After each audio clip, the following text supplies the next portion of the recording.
Well, hi everybody and welcome to my home. Today we're going to talk about the Amish homestead and how the Amish way of living can transform your life one day at a time.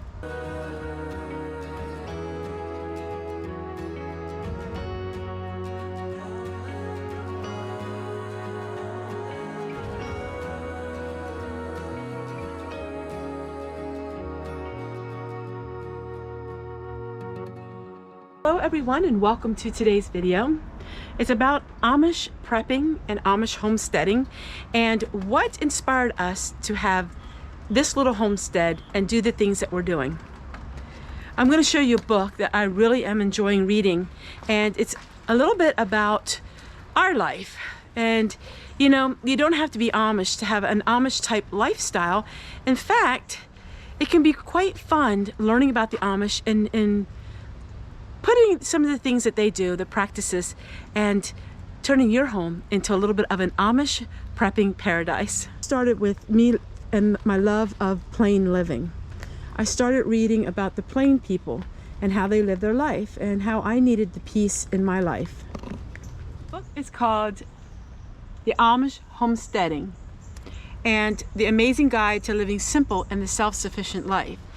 This is basically a blueprint of the life that we created here on our little homestead. When we bought this property 14 years ago, it was abandoned. 1963 mobile home. It was abandoned. In other words, nobody lived in it. It didn't have plumbing. It didn't have a roof. The roof was leaking. It just lacked everything. And actually, it probably wasn't even sellable. We paid cash for it. What happened was we were in a process of just totally getting out of debt, and we went from the bottom up. Let me tell you, we lived bare bones. And this book is just so interesting because I want to share with you all the things that we did. So, and the things that you can do to implement the Amish homestead prepping lifestyle. So let's go ahead and let's start with some of the key points. Why you would call this the Amish homestead, and why would this be a little bit different than some homesteads. Now, the word Amish can trigger a few people. If you say the word Amish or you want to live, they say that you're trying to pretend that you are one of them. Well, no, not at all. It absolutely has nothing to do with that. In fact, the majority of sensible-minded people would understand that you're not trying to be an Amish person, but you're taking the key points of the things that are important in their life and you are applying it to you.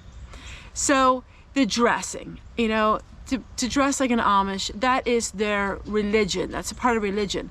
But there's a lot of things that the Amish do that you can put into your own life. That doesn't mean you're pretending to be an Amish person.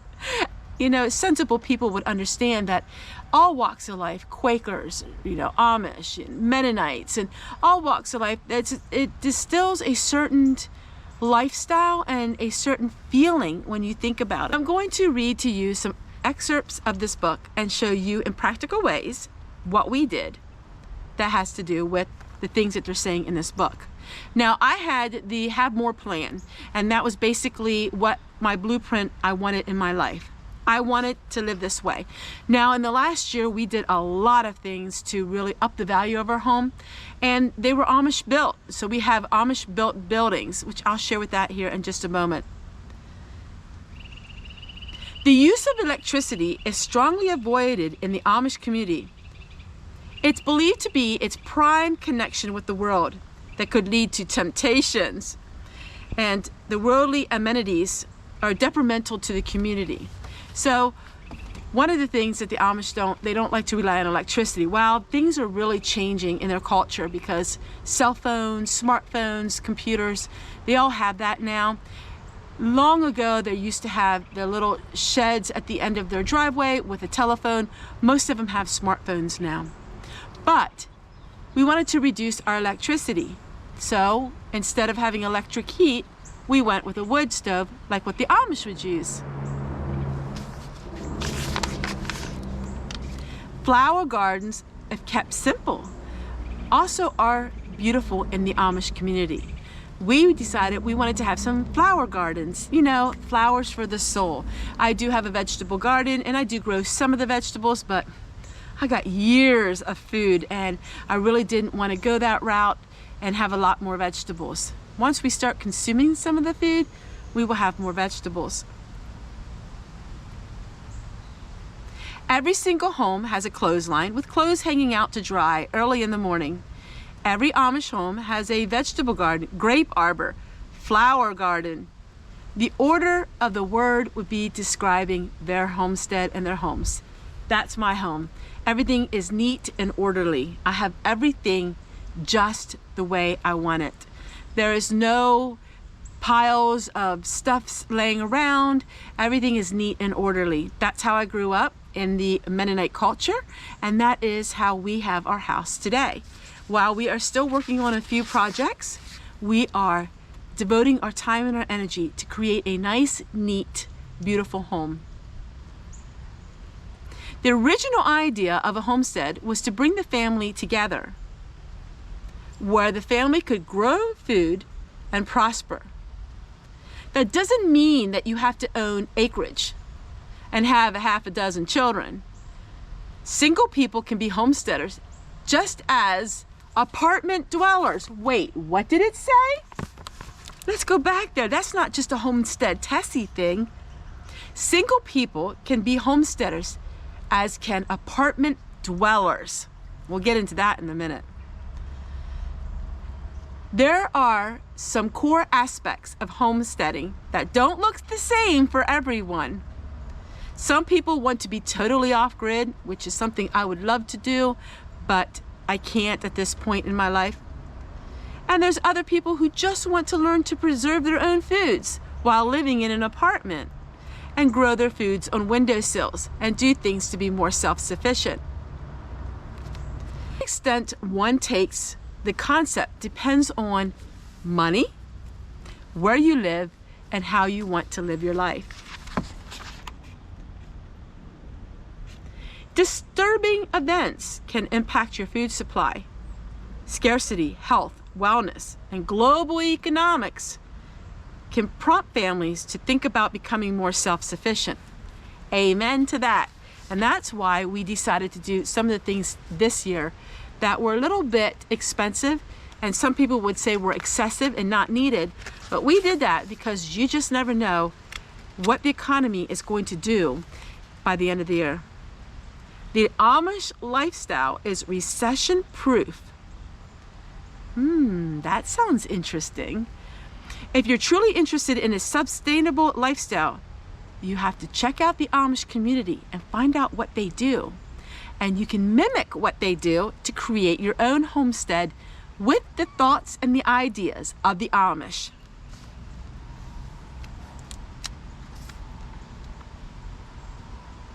Try as much as possible to unplug and focus, and that's what I have been doing personally in my life, in my health, and just every aspect of my life. I'm trying to unplug, and I'm doing so. Don't trick yourself into thinking you can be just as productive in slippers and pajamas. Dress without distractions. Dress is the part and get it done. That's something my mom taught me. First thing I did when I got up in the morning, Mother said, always get yourself dressed and get ready for the day. It helps you get more productive, helps you get things done. And boy, was she ever right. These are just some of the ideas in this book.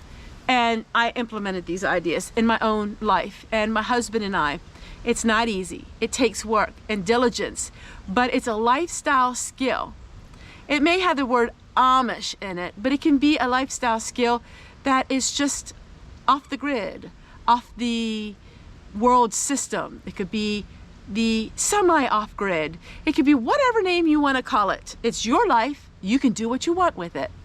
So let me show you a little bit of some things that I have been doing in my life this year to get myself more like the Amish prepper.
buildings that we have built it in the last year to 2 years are Amish made.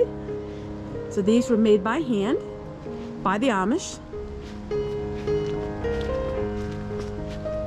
The Amish are known for being amazing builders. In fact, most of the Amish do not farm as a way of income anymore. Most of the Amish only farm for necessity.